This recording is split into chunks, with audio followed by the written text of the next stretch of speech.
Hi, this is Sachin Jaswal. Welcome you again on my YouTube channel SK English institute. आज के इस video में हम बात करेंगे फ्यूचर कंटिन्यूअस टेंस के ऊपर। तो स्टूडेंट, हम बात करेंगे फ्यूचर कंटिन्यूअस टेंस। जैसे फ्यूचर कंटिन्यूअस टेंस को हम हिंदी में बोलते हैं भविष्य में जारी रहने वाला काल। ये देखेंगे कि जो घटना भविष्य में जारी होने का बोध कराएगा वहाँ पे हम फ्यूचर कंटिन्यूअस टेंस का प्रयोग करेंगे। ओके, जैसे इसको हिंदी में बोलेंगे भविष्य में जारी रहने वाला काल। कह सकते हैं भविष्य में जारी रहने वाला काल।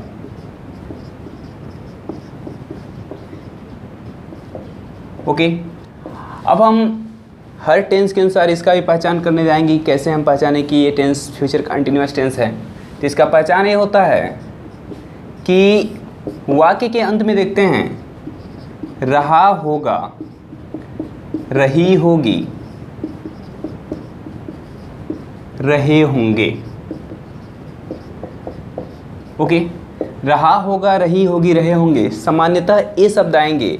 और ये नहीं देखना है केवल रहा होगा, रही होगी, रहे होंगे आएंगे। ओके, ये भी देखना है कि भविष्य में वो घटना जारी हो। ओके, अब ये देखेंगे कि इसका अनुवाद बनाने का नियम क्या होता है। तो हाउ टू ट्रांसलेट में देखते हैं। जैसे अगर आप फ्यूचर इंडेफिनिट पढ़े हैं, ओके, तो उस बेसिस पे इसको अच्छे से समझ सकते हैं। जैसे इसमें क्या करना है कि आई और वी यानी फर्स्ट पर्सन के प्रोनाउन के साथ हेल्पिंग वर्ब शैल बी का प्रयोग करना है।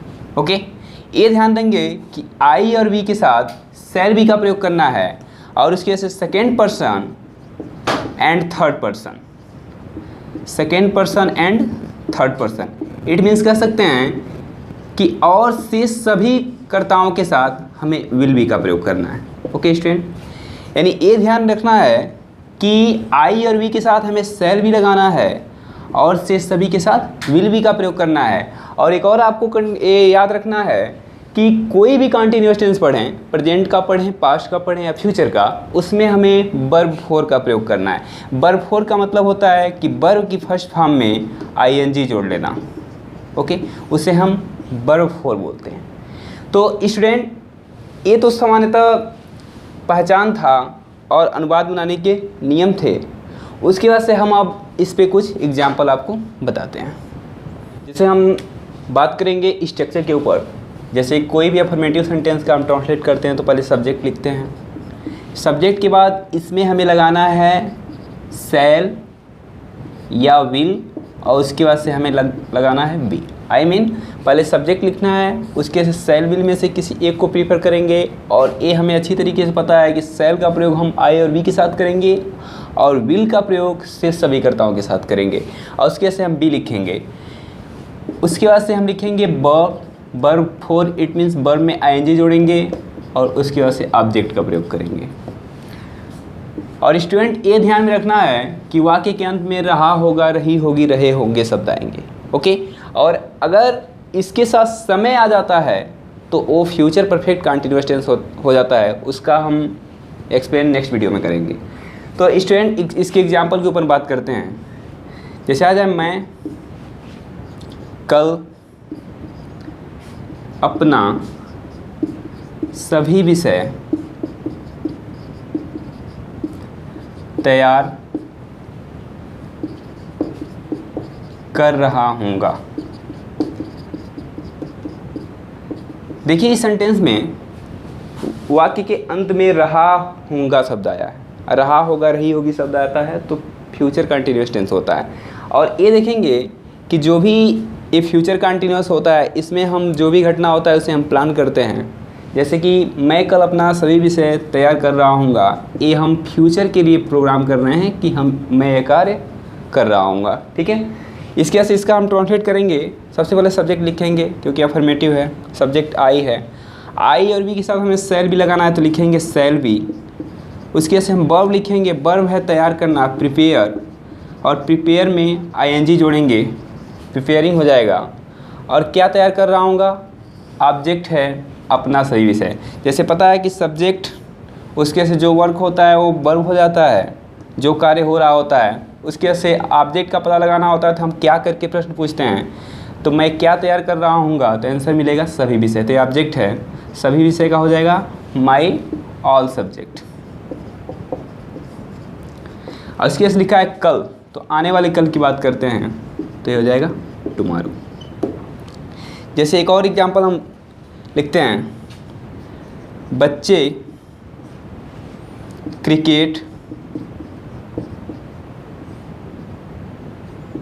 खेल रहे होंगे।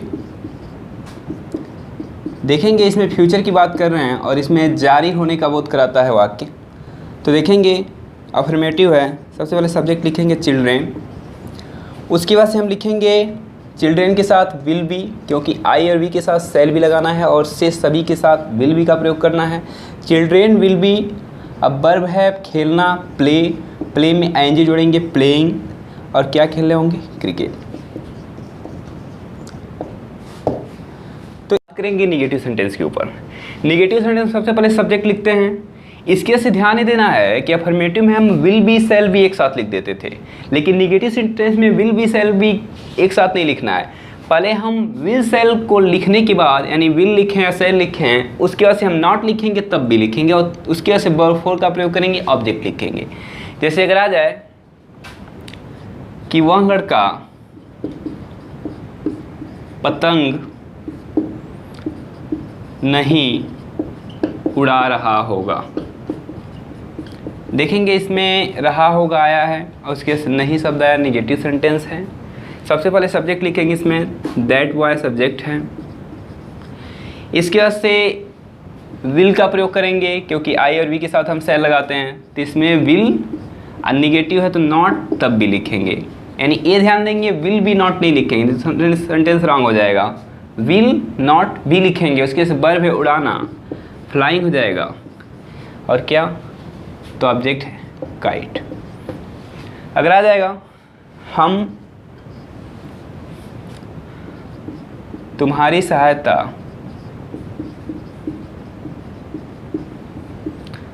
नहीं कर रहे होंगे, तो ये ध्यान देंगे नहीं शब्द आया निगेटिव, रहे होंगे आ गया है, फ्यूचर कंटीन्यूअस टेंस है। निगेटिव सबसे पहले सब्जेक्ट लिखते हैं, वी लिखेंगे, उसके बाद से सेल लगाएंगे बी के साथ, इसके से नॉट तब भी। वर्ब ऐसा आता करना, हेल्प लिखेंगे, हेल्प में आईएनजी जोड़ेंगे, हेल्पिंग, और किसके है, यू। इसके साथ स्टूडेंट ये ध्यान देना है कि अगर जैसे फ्यूचर इंडिफिनिट बताया गया है कि अगर कोई निश्चित बात की जाए, आई मीन कोई डिटर्मिनेशन की बात हो, प्रोमिस की बात हो, थ्रेट की बात हो, तो वहाँ पे जो एक कंडीशन होता है चेंज हो जाता है। वहाँ पे क्या करते हैं, आई और वी के साथ विल लगाते हैं और सभी के साथ सेल लगा देते हैं। जैसे एक एग्जांपल हम देते हैं, मैं अवश्य घर नहीं जा रहा हूँगा। ठीक है, अब ये ध्यान देंगे कि इसमें अवश्य शब्द आ गया है और हम डिटरमाइन कर रहे हैं, निश्चय कर रहे हैं, तो यहाँ पे समझ जाएंगे कि कंडीशन चेंज हो जाएगा।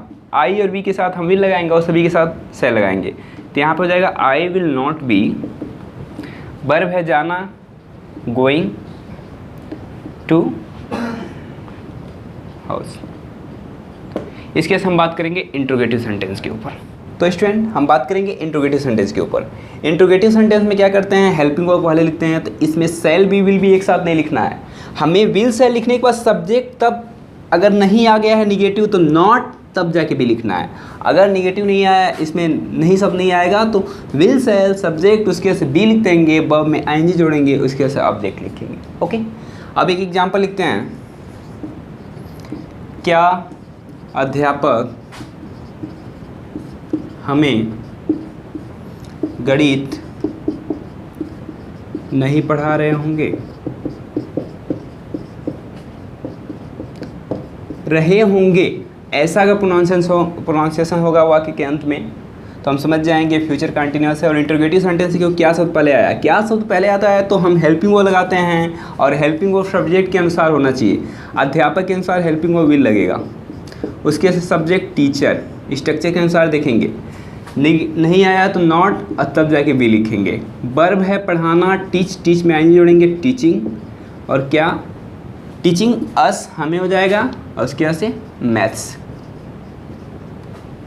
क्वेश्चन मार्क्स लगाना नहीं भूलते हैं। एक और एग्जांपल हम बताते हैं, क्या मैं उसे अपने घर बुला रहा हूँगा। ओके, आप देखेंगे क्या शब्द आया, क्या केस नहीं लिखेंगे, हम हेल्पिंग वर्ब लिखेंगे, रहा हूँगा आया है फ्यूचर कंटिन्यूअस, तो हम यहाँ पे सेल लगाएंगे, उसके सब्जेक्ट आई, उसके से बी हो जाएगा। स्ट्रक्चर अनुसार वर्ब है बुलाना, काल में जोड़ेंगे कॉलिंग, किसको, उसे, तो हिम भी लिख सकते हैं, हर भी लिख सकते हैं, ठीक। और अपने घर, तो अपने घर का इंग्लिश यहाँ पे लिखेंगे my house, question word. Student अगर WH टाइप वाले सेंटेंस हों तो सबसे क्वेश्चन वर्ड पहले लिखेंगे, उसके बाद से सेल विल में से किसी एक को लिखेंगे, सब्जेक्ट लिखेंगे, फिर से नहीं शब्द आएगा नॉट लिखेंगे, तब जाके बी लिखेंगे, वर्ब में आएंगे ऑब्जेक्ट। जैसे एग्जांपल लिखते हैं, तुम्हें कौन पढ़ा रहे होंगे। अब यहाँ पे स्टूडेंट ये ध्यान देना है कि तुम्हें कौन पढ़ा रहे होंगे, ये जो कौन शब्द है ये केवल इंट्रोगेटिव का काम नहीं करके इस सब्जेक्ट का काम कर रहा है। ओके, ये हम बहुत पहले बता चुके हैं कि जब इंट्रोगेटिव और सब्जेक्ट का काम करे तो वहाँ पे जो रूल होता है चेंज हो जाता है, उसको अफर्मेटिव रूल के जैसे बनाते हैं। तो हु को हम सब्जेक्ट मान लेते हैं हु, और हु के साथ हमें विल भी लगाना है, हु विल बी। उसके से वर्ब है टीच, टीच में आई जोड़ेंगे टीचिंग, और तुम्हें यू। अब यहाँ ध्यान देंगे कि ये जो ट्रांसलेशन है इस रूल पे डिपेंडेंट नहीं है, क्योंकि यहाँ पे जो कौन है सब्जेक्ट का काम किया है। जब कौन सब्जेक्ट काम करता है तो इसको हम सब्जेक्ट मानते हैं, हेल्पिंग वर्ब लिखते हैं, वर्ब लिखते हैं ऑब्जेक्ट, इट मीन्स अफर्मेटिव का रूल बनाते हैं। लेकिन अगर इसकी बात करें तो हो जाएगा तुम कौन सा गीत गा रहे होगे। तो देखेंगे कौन सा गीत, हम बहुत पहले बताए हैं कि विच, हाउ मैनी, हाउ मच, और हुच के साथ जो नाउन आता है उसकी इंग्लिश एक साथ लिखते हैं। तो विच मीन्स होता है कौन सा, इसके साथ जो नाउन है सॉन्ग है, कौन सा गीत।